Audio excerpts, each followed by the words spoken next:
So of course we got a bunch of questions, man, but it depends. You want to go really hard on the first one? Let's go. You sure? All right.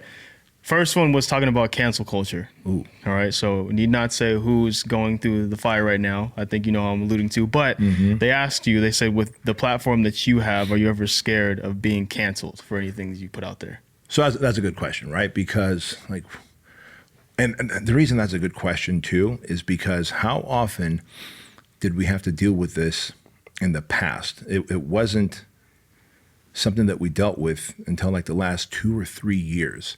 And I think cancel culture is something that's going to backfire on us because what we are telling people to do is to pasteurize or homogenize everyone's speech. Like, man, you better speak like me. You better have the same thoughts as me, or at least here's the spectrum of the thoughts and feelings that you can have. If it's off spectrum, I'm going to have to feel a certain way, be angry, be offended, and then cancel you. Well, guess what that does? That creates a culture of socialism, meaning we all have to be the same. And if you're wondering, I come from the Socialist Republic of the Soviet Union. We escaped the Soviet Union, man. And so that is scary to me because socialism, communism dictates thought patterns, and they control media. They control how you're supposed to think and feel. And the great country of the United States was based on the Constitution. And the Constitution offers us the very first amendment, which is the right to free speech. And while I know people get canceled, and I know Joe Rogan was attacked for using the N-word, many years ago, it's funny. Again, proof that a decade and a half ago when he was using it, even with black people in the studio with him, and he was like, whether he's quoting a movie or whatever, no one got their panties in a bunch.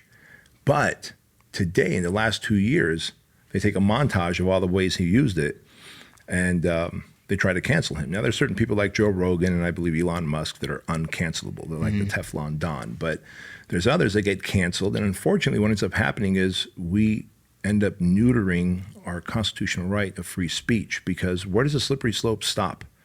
Where do we decide? How do we decide like who's cancelable or not? I mean, you look at Andrew Schultz, the comedian.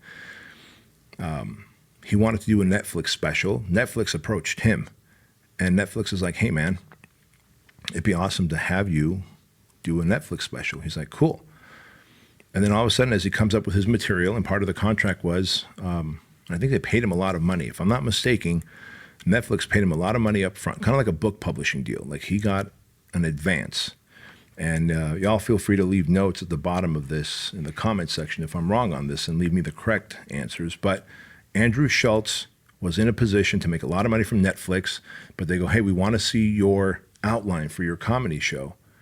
And then all of a sudden, they started to say, well, you can't have this, you can't talk about that, and that thing we have to neuter and take out. And he's like, wait a minute, there's only one person that could have me change my comedy, and that is the audience. And they do that whether they laugh or not. And if they don't laugh, I take out the content. If they don't laugh, I take out the content. If they do laugh, I leave the content in.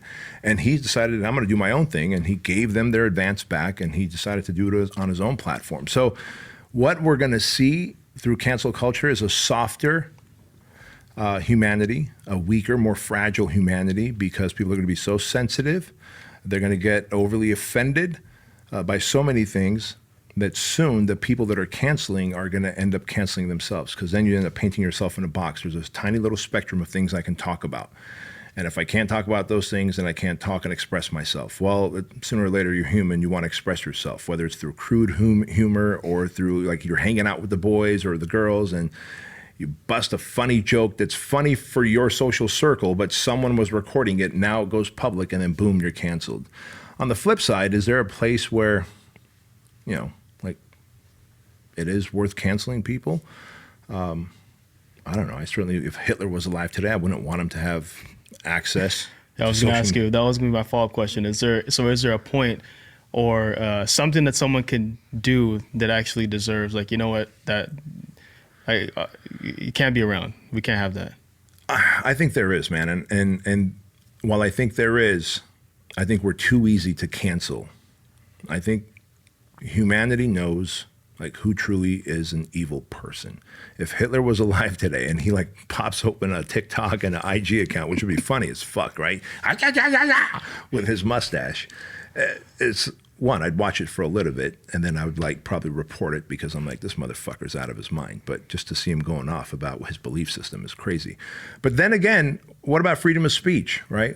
So I'm conflicted. I don't know the answer to where do we draw the line in canceling. I do know that we are cancel happy, and that is going to backfire, and that is also eroding what is our First Amendment, and that's pretty damn scary.